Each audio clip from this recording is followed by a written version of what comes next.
Hello friends, मेरा नाम है योगेश मंदड़ा और आप देख रहे हैं चैनल सोलर पंडित। याद रखिए, चैनल का नाम पंडित नहीं पंडित है। अर्थिंग के वीडियोस की बहुत ज़्यादा रिक्वेस्ट आ रही थी, सही तरीके से अर्थिंग कैसे करें।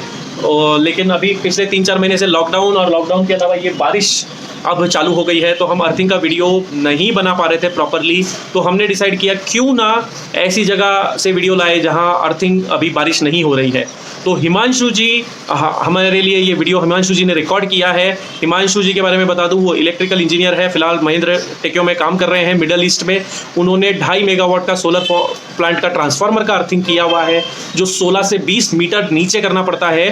20 मीटर यानी आप लगभग समझ लीजिए 70 फीट के अराउंड होता है। 70 फीट नीचे अर्थिंग करने का एक्सपीरियंस उनको है, क्योंकि वहाँ मॉइस्चर नहीं होता है ज़मीन में मिडल ईस्ट में, इसलिए इतना नीचे अर्थिंग करना पड़ता है। इंडिया में इतना डीप करने की ज़रूरत नहीं है। उन्होंने पहले दिल्ली में काम किया हुआ है, इसलिए उनको बहुत अच्छा एक्सपीरियंस है इंडिया और मिडल ईस्ट दोनों का। सो आज हम इस पूरे अर्थिंग को 2 हिस्सों में कर रहे हैं, क्योंकि अर्थिंग से रिलेटेड एक भी क्वेश्चन इसके बाद आपका नहीं रहेगा। तो ये सारी की सारी पॉइंट्स कवर कर रहे हैं। फर्स्ट हिस्से में हम क्या लेने वाले हैं, यह मैं आपको बता रहा हूँ। एक्चुअल इंस्टॉलेशन दिखाएंगे सबसे पहले वो आपको, उसके बाद अर्थिंग से रिलेटेड क्या क्वेश्चंस आप लोगों को होते हैं इसके बारे में थोड़ी चर्चा करेंगे। नॉन टेक्निकल मेथड से कंसेप्ट एक्सप्लेन करेंगे कि भाई जो टेक्निकल है वो तो अर्थिंग समझ लेता है कि क्या है, बट जैसे मैं चार्टर्ड अकाउंटेंट हूँ तो मेरे को कैसे अर्थिंग का इंपॉर्टेंस समझ में आएगा और क्या एग्जैक्टली अर्थिंग करता है ये कैसे समझ में आएगा वो बताएंगे। उसके बाद आपका इंडियन स्टैंडर्ड अर्थिंग क्या है उसके बारे में डिस्कशन करेंगे, और कितनी अर्थिंग रिक्वायर्ड है एक सोलर सिस्टम के लिए इसके बारे में वो डिस्कशन करेंगे इस पार्ट में। ठीक है, नेक्स्ट पार्ट में क्या होगा वो मैं आपको नेक्स्ट पार्ट में ज़रूर बताऊंगा। ये वीडियो के लिए नॉर्मली मैं फ्राइडेज़ को वीडियोस पोस्ट करता हूँ, बट ये 2 अर्थिंग के वीडियो बनेंगे, तो एक हम फ्राइडे को देने वाले हैं और नेक्स्ट वीडियो ट्यूसडे को देने वाले हैं। तो अगर आप चाहते हैं कि हम ये वीडियो आप टाइमली देख पाएँ तो चैनल को सब्सक्राइब कर लीजिए, ताकि ट्यूसडे का वीडियो आपका मिस ना हो। चलिए,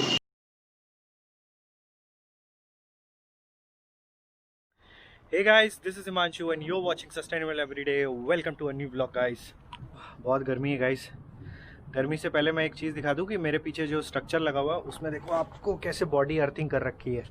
यहाँ पे देखो GI का स्ट्रक्चर है, MMS। एक अर्थिंग पॉइंट यहाँ पे लगा रखा है, टाइट कर रखा है, और ये ब्रिज बना हुआ है रोबोट के लिए, और दूसरा अर्थिंग पॉइंट इसको कैसे यहाँ पे टैप करके कनेक्ट कर रखा है।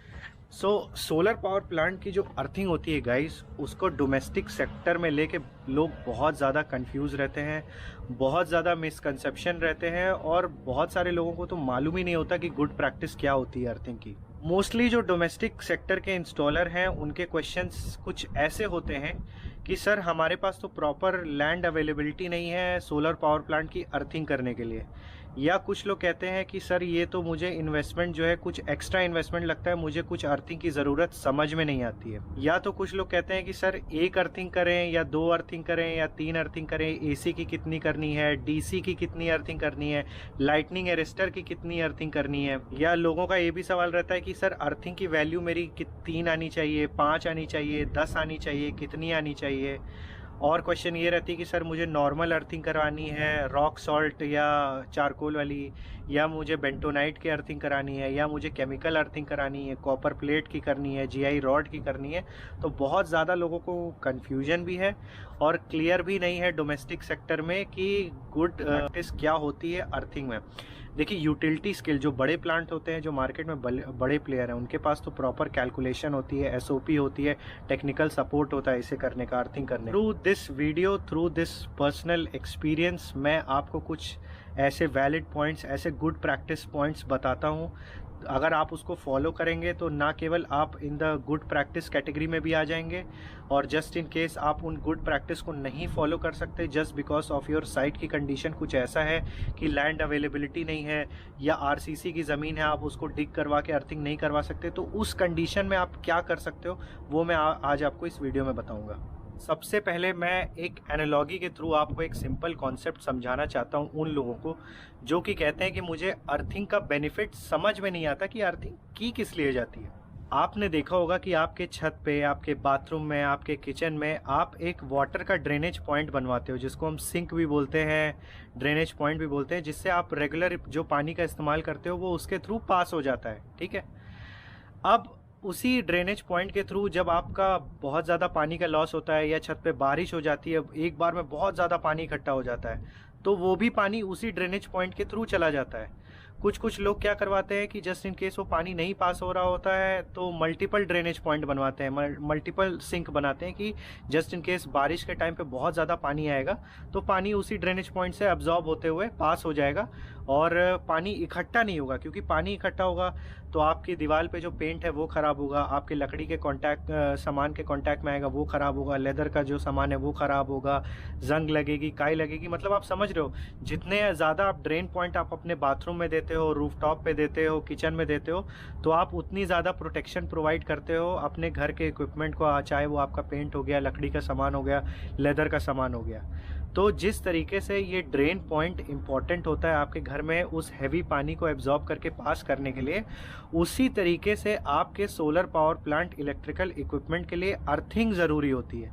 अर्थिंग क्या होती है? एक लीकेज करंट जो होता है वो नॉमिनल वैल्यू आपके अर्थिंग में पास होता रहता है, लेकिन जस्ट इन केस जैसे मैंने आपको बताया कि बारिश का पानी एक बार में बहुत ज़्यादा आ जाता है, उसी तरीके से अगर बहुत बड़ा हैवी इलेक्ट्रिकल सर्ज आ गया तो ये सर्ज आपके अर्थिंग के थ्रू ही होके पास होगा। और जितने मल्टीपल पॉइंट आप अर्थिंग के देंगे या अर्थिंग की रेजिस्टेंस जितनी कम रखेंगे, अर्थिंग के रेजिस्टेंस पिट की वैल्यू कम रखना मतलब एक तरीके से आप समझ लो कि घर का जो नाली या सिंक का पोर्ट है उसको एकदम स्ट्रीमलाइन साफ करके रखना ताकि आराम से पानी पास हो जाए। उसी तरीके से अर्थिंग की जब रेजिस्टेंस वैल्यू कम होती है तो उसमें आराम से heavy flow of current pass हो जाता है।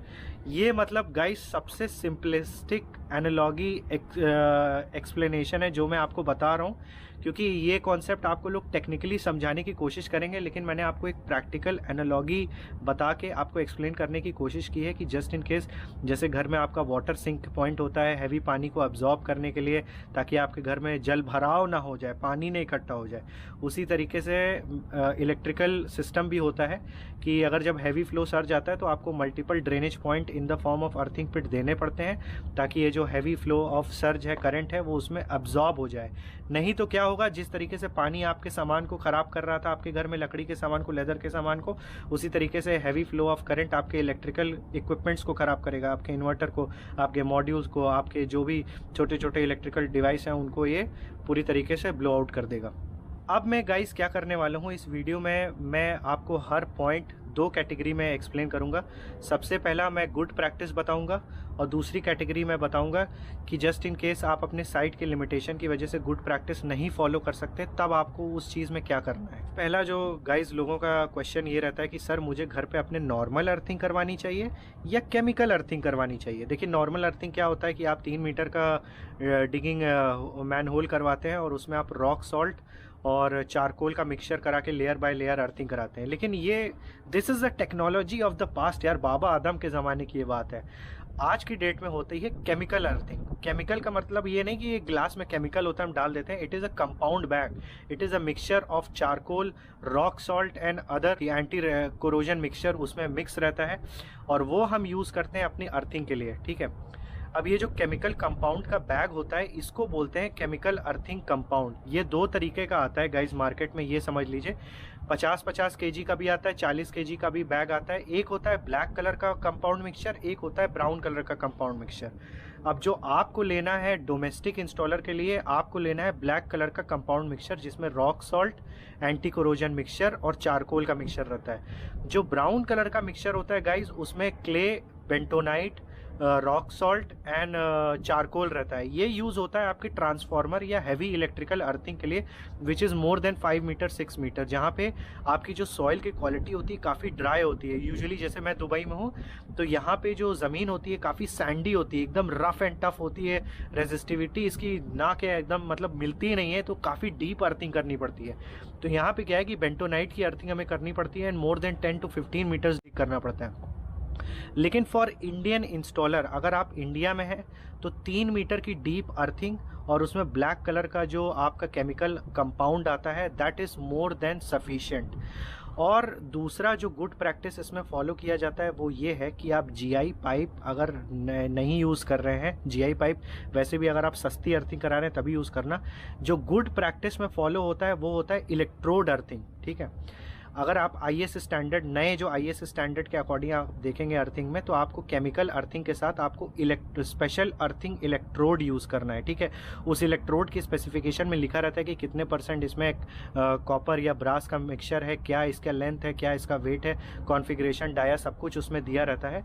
एक प्रॉपर 3 मीटर की अर्थिंग किट आप मार्केट में जाके पता करेंगे कि मुझे 3 मीटर का अर्थिंग इलेक्ट्रोड चाहिए विद अर्थिंग कंपाउंड, तो वो आपको 4000 से 5000 मिल जाएगा, ठीक है।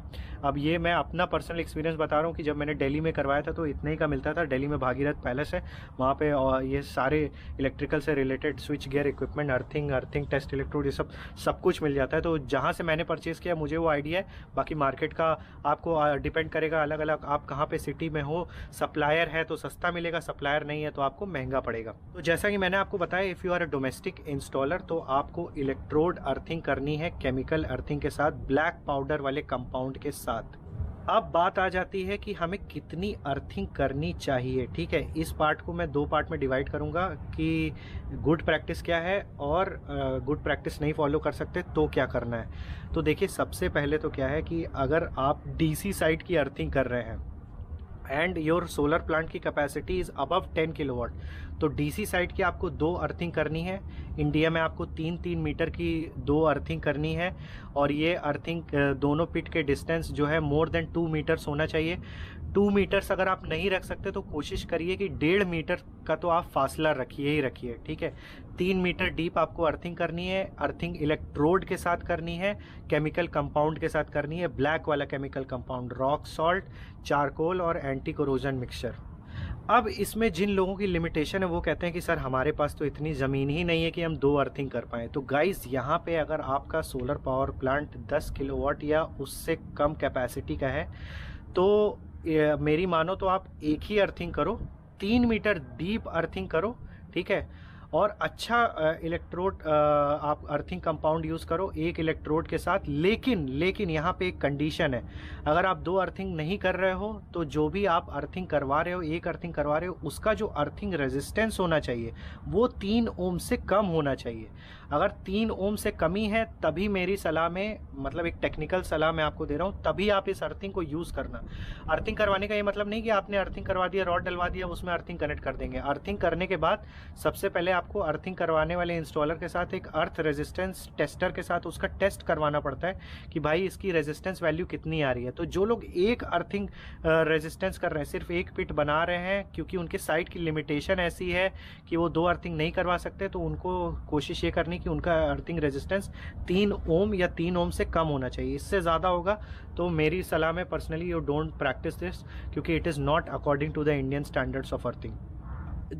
सो आई होप जितने क्वेश्चन हमने स्टार्ट में बोले थे वो सभी के आंसर आपको मिले हैं। सेकंड पार्ट में और भी बहुत सारी इंटरेस्टिंग चीजें अर्थिंग से रिलेटेड आपको मिलेगी। प्लीज सेकंड पार्ट के लिए सब्सक्राइब कर लीजिए ताकि आपका वो पार्ट्स मिस ना हो। मैं सोलर से रिलेटेड वेबिनार्स लेता हूँ, वो वेबिनार्स फिलहाल फुल होने की वजह से अब हम नए मेंबर्स को वेटिंग लिस्ट में दे रहे हैं। जैसे ही नए मेंबर्स का सफिशिएंट नंबर आ जाएगा तो हम नया वेबिनार का ग्रुप चालू कर लेंगे। चलिए, थैंक यू वेरी मच और बाय बाय।